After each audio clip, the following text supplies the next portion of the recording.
It's easiest if you remove the driver's side splash shield here by the wheel. Just turn the wheel all the way. You'll get access to this. Get this push clip out. Next, there are two 10mm screws that you have to remove.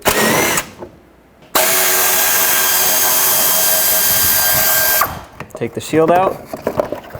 Right there is the output speed sensor. The one behind it that way towards the inside of the transmission is the input speed sensor.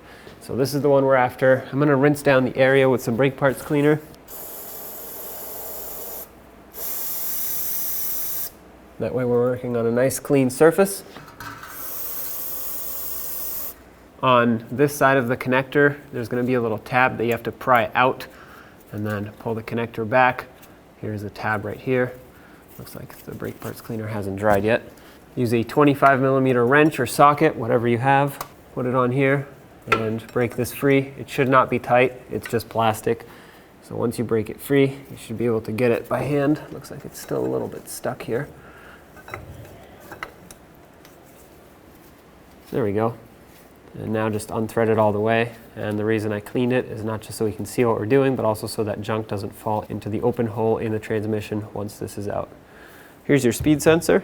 So for me, the gasket on the old sensor was actually stuck to the transmission. It's important to take this out. You don't want to double gasket anything. Make sure the area is nice and clean.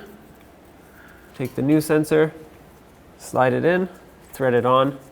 We'll bottom it out and give it a quick snug. All right, let's snug this up. Okay, that's nice and tight. It's basically just snug. You don't want to go too tight on this because it is plastic.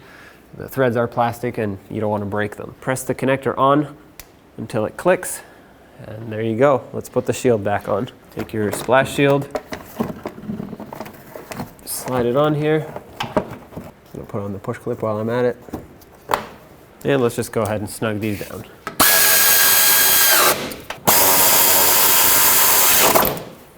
Perfect. You're done.